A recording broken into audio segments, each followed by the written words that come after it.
encourage the creative verbal storytelling. And in doing so, they're not afraid to tell you these stories because you've been listening to their stories since they were 3 years old. Therefore, when they're 7, they know that you're going to just listen. You're not going to judge, and that is actually key. Welcome to Little by Little Homeschool Podcast, where you'll learn tips and strategies that will empower you to home educate your children. I'm Leigh Nguyen, a homeschool mom of over 12 years, which includes 2 graduates. When I started homeschooling, I was pretty much on my own and was desperate for encouragement and help. My mission is to be a source of encouragement and help to you. Whether you are just beginning your homeschool journey or you're deep into the homeschool lifestyle, Little by Little Homeschool wants to help you stay the course because all the time you are investing into your children is completely worth it. If you're ready to take your homeschool to new levels, keep listening. Today, we are going to talk about writing and why does it end in tears? Why does it bring our kids to tears and then sometimes us to tears too? Listen, I have been there, so I'm going to share some of my experience. But first, we have some housekeeping, some things that I want to tell you about that are really exciting, and I want to make sure that you know about them, get them on your calendar, and make plans to be there. The first is that the date for Little by Little Homeschool Conference of 2025 has been announced, and that is Saturday, October 25th of 2025, and it will be happening again in Syracuse, New York. Now, if you are not getting the emails specific to the conference and you want to be on that email list so that you can find out details immediately when they are announced, there is a separate email list for that, and I will put that link for you in the show notes. That way, you are getting emails specific about it the moment those are announced so that you don't miss out on anything. The next announcement will be about the speakers, and that is coming really soon. But before we get in and start talking about writing, I do want to remind you, I had mentioned that the Teach Them Diligently Dayton, Ohio convention is coming up March 20th through 22nd, and I'm going to be there speaking. And I'd love to be able to see you. I'll talk a little bit more about that in a coming up episode, but if you are not aware and you are somewhere that you can get to Dayton, Ohio, check out the link in the show notes. I also alluded to the fact that I might be speaking at another one of the Teach Them Diligently conventions, and that is absolutely confirmed now. I will also be in Lynchburg at Liberty University from July 31st to August 2nd, and I am excited about that one as well. There are 2 other conventions as well.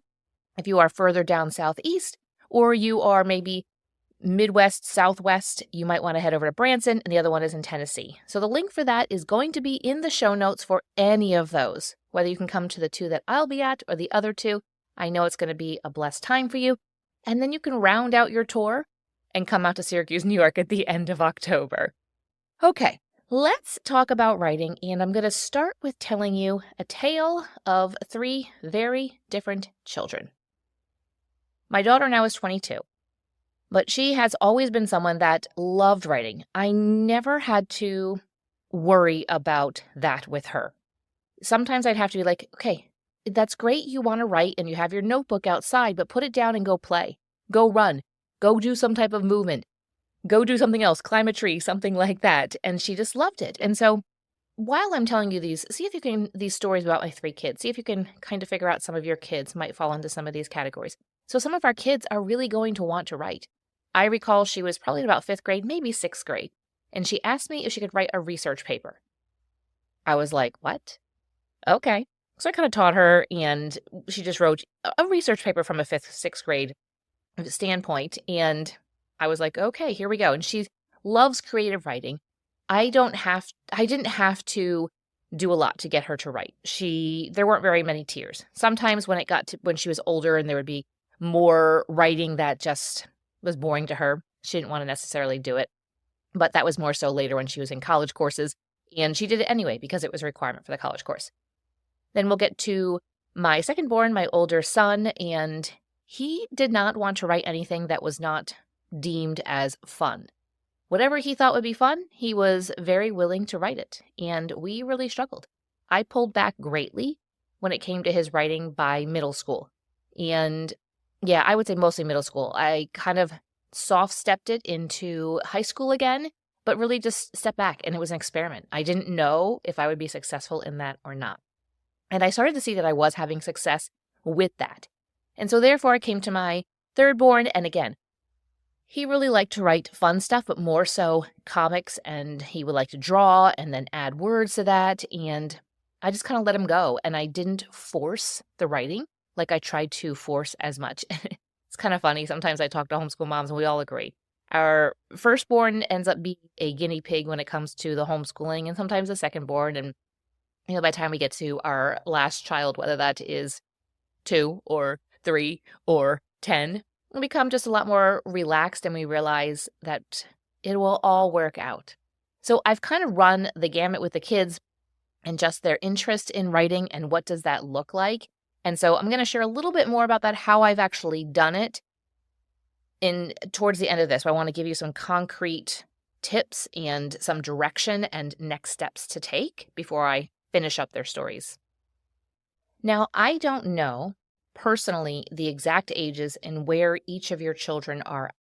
So I'm going to talk a little bit broad here, talk about specific age ranges. Take what will apply to you now and then tuck in the back of your mind when I am speaking about older kids. But we know that writing and composition, it has to come after letter recognition, reading, penmanship, spelling, grammar. But kids, they can be, I'm going to put in air quotes, writing before they can do any of those things, before they can recognize letters, and before they can read, before they can write anything, before they can spell all those words correctly, and before they even know where to put the period at the end of the sentence, or where commas go, or where quotation marks go. They can be, in air quotes, writing. And that happens through storytelling. Your kids might kind of narrate their day. And I remember my kids just always talking.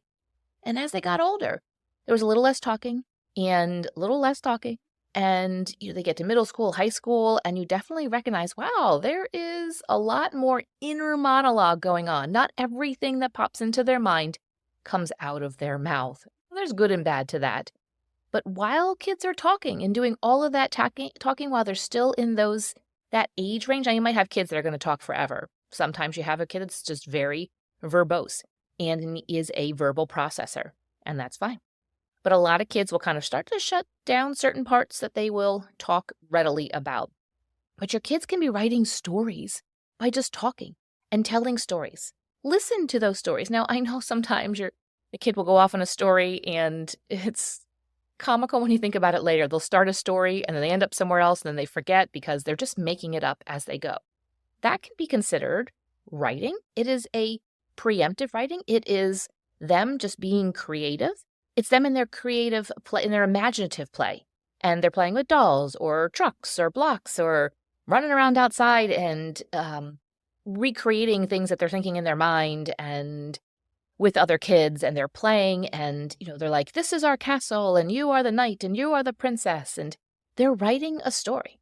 Listen to them to ask questions as well. Sometimes we need to just listen. We need to know, because sometimes you'll ask questions and they're like, Mom, stop asking me so many questions. Just listen to my story, and then listen to the story. But when you do ask questions of like, oh, so is the princess wearing a princess gown? Is she stuck up in this special tower of the castle? And just things that'll kind of draw out maybe a little bit more of what we would call adjectives, descriptive words about what they are creating. So encourage the creative verbal storytelling. And in doing so, they're not afraid to tell you these stories because you've been listening to their stories since they were 3 years old. Therefore, when they're 7, they know that you're going to just listen. You're not going to judge, and that is actually key. So why does that formal writing subject cause tears? Now, this is my opinion when it comes to writing. I know that math can also cause tears, and I think there's a slightly different reason. But my opinion as to why does the writing cause tears is because writing is very personal. Even if it's just writing in a notebook, it's not necessarily in a diary. A diary or a journal is very private, and we don't want people to see those inner thoughts. And it can feel like it is still inner thoughts. Anybody that has probably written a book is probably very nervous to put that book out into the world, whether it's a fiction, a nonfiction, it is whatever genre it is. Maybe it is a book for motherhood or a homeschool book. And so you're just kind of waiting to see, what do people actually think about it, because it feels very personal. It takes a lot of energy to write, whether it's a child writing 3 or 4 sentences or it is an adult writing an entire book. It feels very personal. And we tend to think of the critiquing part of it. What won't they like? Now, I'm guilty of that too with my kids, and I did that in the very beginning. They would hand me something that they had written, and I would start to go through it and point out all that was wrong with it. And kids are bracing themselves for this. So if that is their experience so far with you with writing, that's going to lead to tears. So I'm going to encourage you to step back first and just read the story, or let them read it to you. Sometimes they're like, I don't want to read it to you. Here, give it to you. And then they like run off because they're worried to see your reaction. And so I'm guilty too of judging it first. But really just look at it and ask yourself, is this kind of conveying the meaning? Like, make that the primary purpose of their writing when you are trying to break this habit of crying and the tears over writing. Is what they wrote conveying the meaning that they want? Is there things that are clear? Don't worry about the extra adjectives. Don't worry about the grammar. Don't worry about the punctuation. Is it conveying the story that they wanted to tell? Is it conveying a convincing argument that maybe they were trying to make? Make that the primary. And just be encouraging with that writing instead of critiquing. Now, when you have gotten past that, you might at some point then be able to, maybe a day later or a couple days later, sit down together, side by side. Or maybe across from each other, but I feel like side by side, or like kind of catty corner at a table or on the couch together and talking about the writing gets you guys on the same level, as opposed to them sitting and you standing over them, or you just there with a red marker and about to mark up this writing assignment that they had.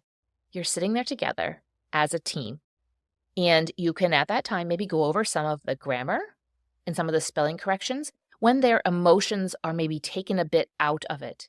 Again, make it like a sandwich. You know how they tell you if you're going to give anybody some type of criticism or constructive criticism, sandwich it. Say something good, point out what needs correction, and end it with something good. And then that correction in between is taken so much better.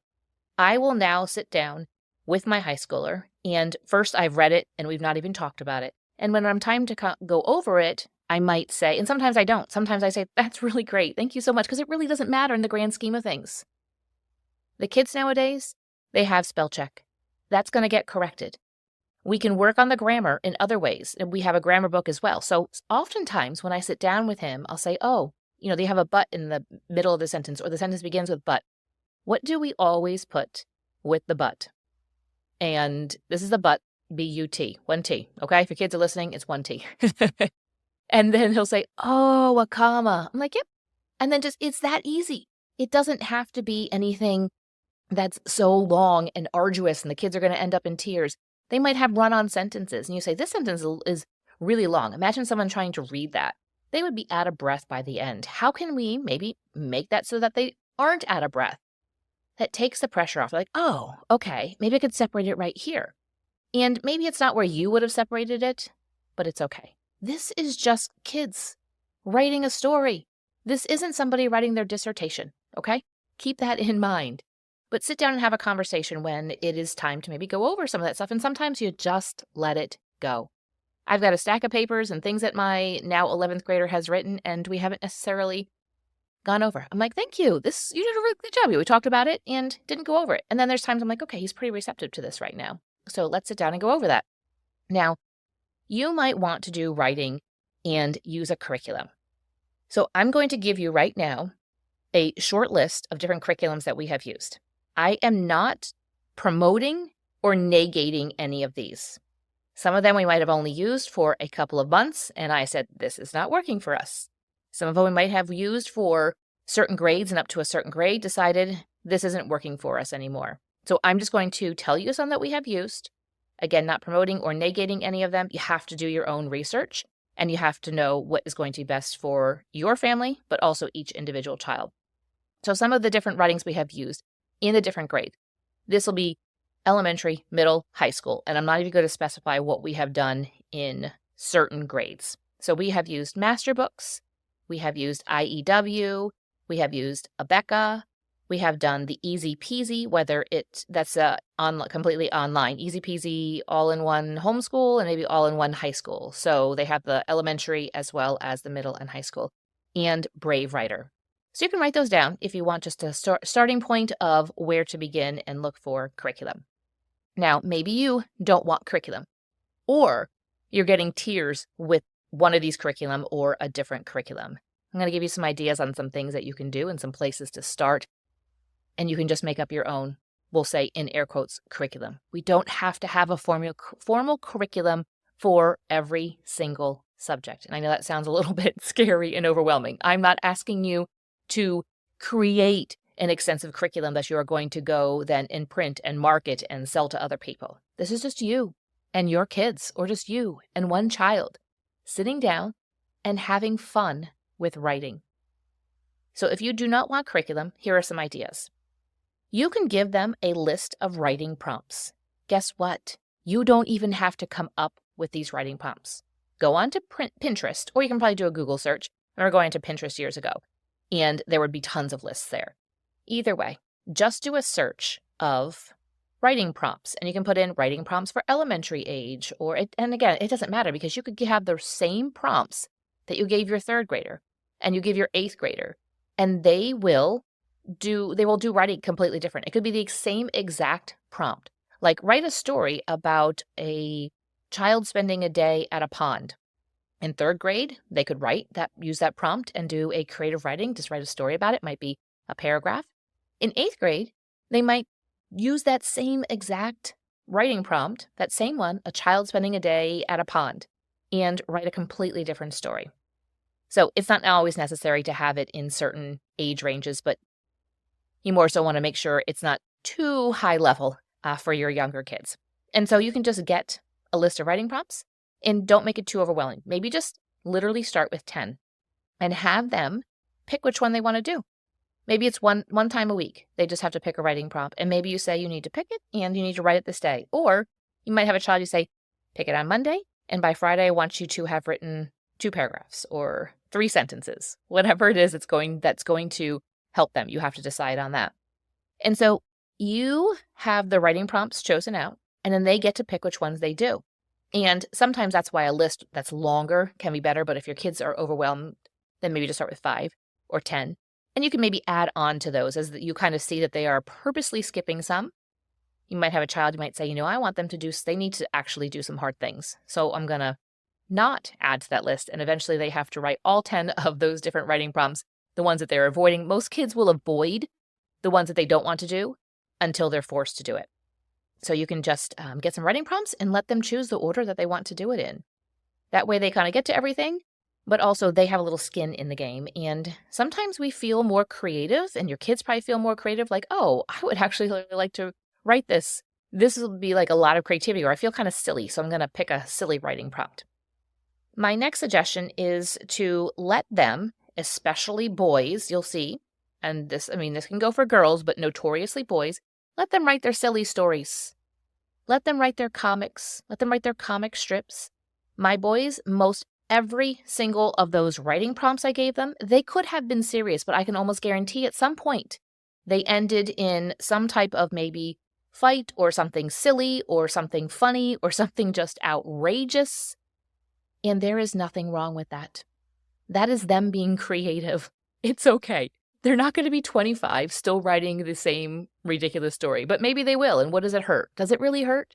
As long as it's not like too crazy or too extreme or horror, I don't know, something unbiblical. But if they're just writing a silly story about frogs or something, that's okay. Let them write their silly story about frogs. And so just let them go with that. If your child is hesitant about writing, or they just are maybe not so great with the penmanship or the writing and writing the sentences, then let them dictate the writing to you. Maybe you write it down, or maybe they record it. There's so many ways to be able to record stuff now, but some kids are like, I don't want to record it.